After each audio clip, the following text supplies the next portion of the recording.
வணக்கம் அன்பு நேயர்களே. இந்த அற்புதமான நேரலைக்கு வரக்கூடிய அனைத்து நல்ல உள்ளங்களுக்கும் வணக்கங்கள் மற்றும் வாழ்த்துக்கள். தொடர்ந்து நம்ம பார்த்துட்டு இருக்கிற எல்லா பதிவுகளுமே உங்கள் வாழ்க்கையில் கண்டிப்பா ஏதாவது ஒரு இடத்துல நல்லத கொண்டு வந்து சேர்த்துருன்ற நம்பிக்கையில தான் நான் அடுத்தடுத்த பதிவுகள குடுத்துட்டு இருக்கிறேன்.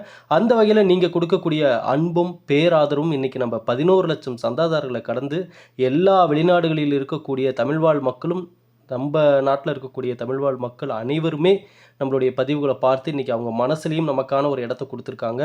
என்ன சொல்ல வரோன்றதையும் புரிஞ்சுக்கிறாங்க. இந்த கடவுள் குடுத்த இந்த ஒரு வாழ்க்கையை முழுமையாக நல்லதை பெறுவதற்கான மனிதர்களிடம், அந்த ஒரு நபர்களிடம் தான் நம்மளுடைய பதிவுகள் போய் சேரும்னு நான் நம்புறேன். அந்த வகையில இந்த பதிவு மீனம் ராசியில பிறந்தவர்களுக்கான ஒரு அற்புதமான பதிவு. ஸ்கிப் பண்ணாம முழுமையா பாருங்க. இந்த வாரம் உங்களுக்கு எப்படி இருக்க போகுது? வாரம் ஒவ்வொரு ராசிக்காரர்களுக்கான அந்த பலன்கள் எப்படி இருக்குன்றது எல்லாமே நம்ம பார்த்துட்டு இருக்கிறோம். இந்த வாரத்தில மீனம் ராசிக்காரர்களுக்கு எப்படிப்பட்ட பலன்கள் அப்படின்றத இந்த பதிவுல நம்ம முழுமையா பார்க்க போறோம். ஆகையால ஸ்கிப் பண்ணாம முழுமையா பாருங்க அன்பு உள்ளங்களே. எப்படி நம் பதிவுகள் பார்த்தவர்கள் அனைவரது மனதிலுமே இடம்பெற்று நல்ல ஒரு மாற்றத்தையும், முன்னேற்றத்தையும் குடுத்துச்சோ, அதே போல தான் நம்ப நம்பிக்கையோட குடுத்தோம். இந்த மூலிகை சாம்பிராணி. வாங்கிய அனைவர்களுக்கும், அனைத்து நண்பர்களுக்குமே நல்ல ஒரு மாற்றம் கிடைச்சது. இன்னைக்கு வாங்குனவங்களே தான் திரும்ப திரும்ப வாங்கிட்டு இருக்காங்க. இதுதான் இந்த மூலிகை சாம்பிராணிக்கு கிடைத்த ஒரு வெற்றி அப்படின்னே சொல்லலாம்.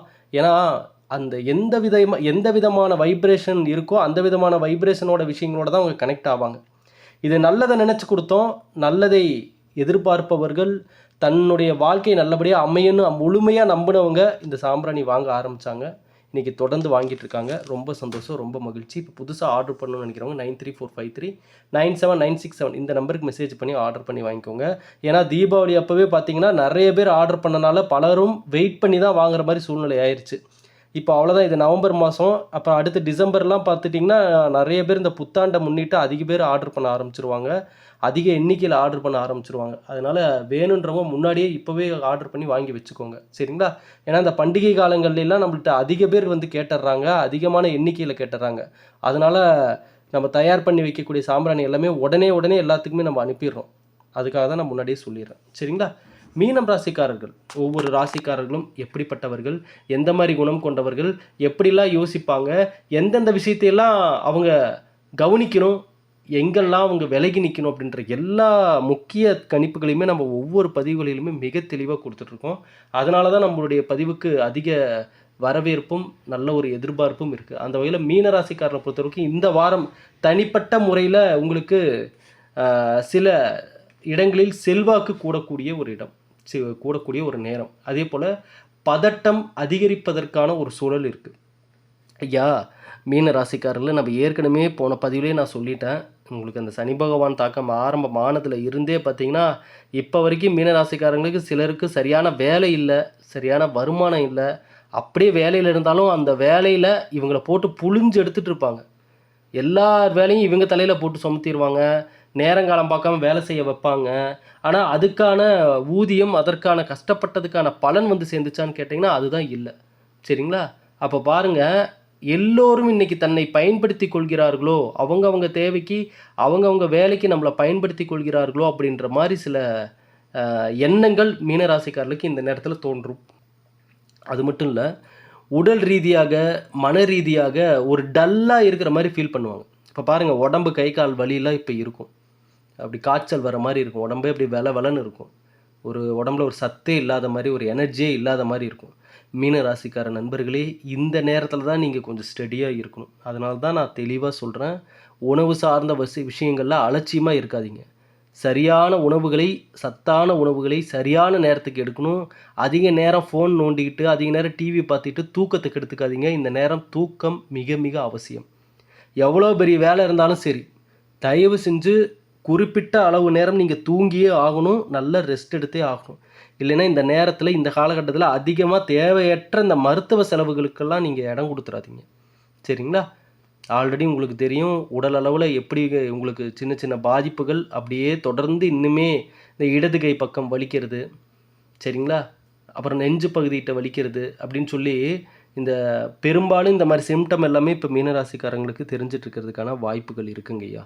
ஆகையால தினம்தோறும் எக்ஸர்சைஸ் பண்றத உங்க வாழ்நாள் பழக்கமா வச்சுக்கோங்க. எந்த வயதினராக இருந்தாலும் சரி, இந்த பதிவை பார்க்கக்கூடியவர்கள் ஆண்களாகட்டும், பெண்களாகட்டும், எந்த வயதை சேர்ந்தவர்களாக இருந்தாலும் அந்த வயதிற்கு ஏற்ற நல்ல உடற்பயிற்சிகளை தினந்தோறும் செய்ய மறந்துடாதீங்க. அது உங்கள் வாழ்க்கையில் ஒரு பழக்கமாக வச்சுக்கோங்க. எப்படி தினந்தோறும் காலையில் எழுந்திரிச்சோன்னா நம்ம ப்ரஷ் பண்ணுறோம், குளிக்கிறோம், ட்ரெஸ் மாற்றிக்கிறோம், இது எல்லாமே அன்றாட பழக்கமாக நம்ம வச்சுட்ருக்கோமே, அதே போல் இந்த உடற்பயிற்சி செய்வதையும் மீனராசிக்காரங்க எப்போ தன்னுடைய வாழ்க்கையில் அது ஒரு பழக்கமாக கொண்டு வராங்களோ அப்போ அவங்களுடைய உடலளவில் ஒரு மாற்றத்தையும் பார்ப்பாங்க, மனதளவில் ஒரு தெளிவையும் பார்ப்பாங்க. சரிங்களா?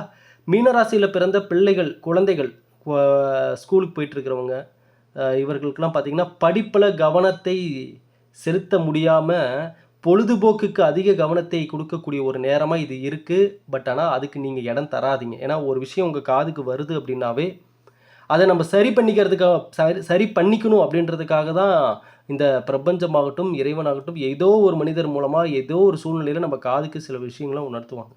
அப்போ மீனராசியில் பிறந்த மாணவர்கள், தற்பொழுது படித்து கொண்டிருக்கும் மாணவர்கள், படிப்பில் நீங்கள் கவனத்தை செலுத்த வேண்டிய நேரம். தேவையற்ற நபர்களுடைய சவகாசங்களை ஒதுக்கிவிட வேண்டிய நேரம். அதே போல் பொழுதுபோக்குக்கு இடம் கொடுத்தீங்கன்னா பொழுதுபோக்கு உங்களுக்கு சரியான படிக்கிறதுக்கான டைமை தராமல் விட்டுரும். அதே விஷயத்துக்குள்ளேயே உங்களை உட்கார வச்சிரும். அதனால் தயவு செஞ்சு படிப்பிற்கான அருமையை புரிந்து கொள்ள வேண்டிய நேரம் மீனராசியில் பிறந்த மாணவ கண்மணிகளுக்கு. சரிங்களா? மற்றும் இந்த குலதெய்வ வழிபாடு இந்த காலகட்டத்தில் ரொம்ப ரொம்ப ரொம்ப ரொம்ப முக்கியம்.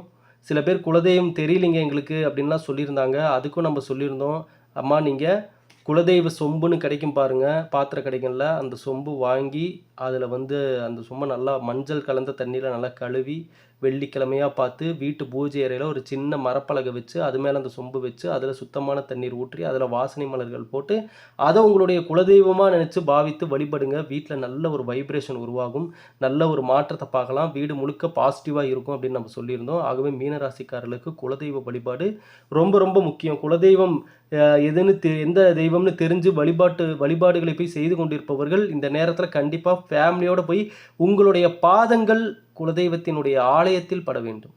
அந்த அதிர்வலைகளை உணர்வீங்க. அங்கே நீங்கள் நிற்கும் போதே உங்கள் உடல் அளவில் அந்த ஒரு நல்ல வைப்ரேஷன் உங்களுக்கு தெரியும். சரிங்களா? ஆகவே குலதெய்வ வழிபாடு இந்த நேரத்தில் மீனராசிக்காரர்களுக்கு ரொம்ப ரொம்ப ரொம்ப ரொம்ப முக்கியம். சரிங்களா? அதே போல் மற்றவர்கள் யார் விஷயத்துலையும் மூக்க நுழைக்காதீங்க. போதும் மீனராசிக்கார நண்பர்களே, போதும். நீங்கள் மற்றவங்களுக்கு நல்லது சொல்கிறேன்னு நீங்கள் மற்றவங்களுக்கு நல்லது சொல்லுங்கள். ஆனால் யாருக்கு சொல்லணுன்றதை இந்த காலத்தில் நம்ம யோசிக்க வேண்டியது இருக்குது. அதை மறந்துடாதீங்க. நீங்கள் அட்வைஸ் பண்ணுறேன், அவங்களுக்கு ஐடியா கொடுக்குறேன், அவங்களுக்கு நல்லது சொல்கிறேன்னு போய் நீங்கள் கெட்ட பேர் வாங்கிட்டு வந்தது தான் மிச்சம். சில நபர்களிடம் நம்ம ஒதுங்கி தான் இருந்தாகணும். ஏன்னா அவங்க மாறவும் மாட்டாங்க, மாறவும் விட மாட்டாங்க, நல்லதை யோசிக்கவும் மாட்டாங்க, நல்லதை பண்ணவும் விட மாட்டாங்க. அப்படிங்கிறவங்கள்ட்ட நம்ம என்ன பண்ண முடியும் சொல்லுங்கள்? ஒன்று அவர்களுக்கு சுய புத்தி இருக்கணும், இல்லைன்னா சொல் புத்தி இருக்கணும். ரெண்டுமே இல்லாத மனிதர்களிடம் அருகில் இருப்பது நமக்கு தான் ஆபத்து. ஆகவே மீனராசிக்காரர்கள் இந்த தெளிவுகள் உங்களுடைய வாழ்க்கையில் நிச்சயமாக ஒரு நல்ல மாற்றத்தை கொடுக்கும். இந்த வாரம் எப்பெல்லாம் டைம் கிடைக்குதோ முடிஞ்ச அளவுக்கு இந்த வாரம் ஒரு முறையாதும் முருகன் வழிபாடு, வீட்டு பக்கத்தில் முருகன் கோவில் இருந்தால் முருகன் வழிபாட்டை மேற்கொள்வது மீனராசிக்காரர்களுக்கு அந்த தொழில் ரீதியான வேலை ரீதியான சில நல்ல வாய்ப்புகளை ஏற்படுத்தி கொடுக்கும். இந்த நேரத்தில் வாய்ப்புகளை தேடிக்கொண்டிருக்கும் மீனராசிக்காரங்களுக்கு வேலையாகட்டும் தொழிலாகட்டும் வாய்ப்பை நான் தேடிட்டுருக்கேங்க, எனக்கு வேலை கிடச்சா போதும், முடிஞ்ச அளவுக்கு ஸ்மார்ட்டாக யோசிங்க. வாய்ப்புகளை நீங்கள் உருவாக்க கற்றுக்கோங்க. ஏன்னா இந்த நேரத்தில் எங்கே போய் நின்னாலும் கை கெட்டுறது வாய் கெட்டலைன்ற மாதிரியே சில விஷயங்கள் நடந்துகிட்ருக்கும். அதனால தான் நான் சொல்கிறேன். சரிங்களா? ஆகவே மீனராசிக்காரர்கள் நம்ம சொன்ன மாதிரி தினந்தோறும் காகத்திற்கு உணவு காலையில் வைப்பது, மனதார வழிபாடுகள் செய்வது மற்றும் நல்லதை மட்டுமே நினச்சி நல்லதை மட்டுமே நீங்கள் விதைத்து கொண்டே இருக்கணும். எந்த அளவுக்கு நீங்கள் நல்ல விஷயங்களை மனசில் விதைக்க முடியுமோ அவ்வளவும் விதைச்சிக்கிட்டே இருங்க. அது நல்லபடியாக முளைச்சி அது நல்ல ஒரு அறுவடைக்கான காலமாக உங்களுக்கு மாறும். உங்களுடைய எதிர்காலத்தை தான் நான் அப்படி சொல்கிறேன், நல்லபடியாக மாறும். ஆகையால் இனி 2025 அவ்வளோதான் முடிய போகுது. இந்த 2026 வரப்போகுது இன்னும் ஒரு மாதத்தில்.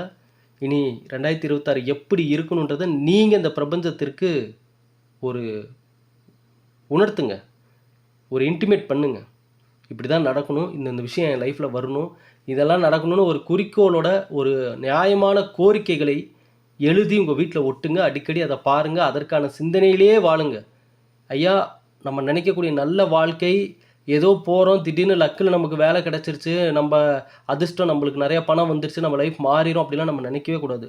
நாடி நரம்பெல்லாம் உங்கள் எதிர்காலத்திற்கான நல்லது உங்களை நம்பி ஊறி இருக்கணும் உங்கள் உடம்புல. நீங்க நம்பணும். மனசார நம்பணும். நம்ம லைஃப் நல்லபடியா மாறிரும், மாறிரும், மாறிரும்னு உங்க ரத்தத்திலேயே அந்த உணர்வு ஊறி இருக்கணும். அப்படி இருந்துருச்சு அப்படின்னா, கண்டிப்பா சொல்றேன், உங்களுடைய சுயஜாதகத்திலே சில குறைபாடுகள் இருந்தாலும், நேரம் சரியில்லாம இருந்தாலும், ஏதோ ஒரு வகையில ஏதோ ஒரு நல்ல அந்த வைப்ரேஷனே உங்களுக்கு நல்ல மனிதர்களை இழுத்துட்டு வந்து, நல்ல ஒரு மாற்றத்திற்கான வழிகளை ஏற்படுத்தி குடுத்துரும்.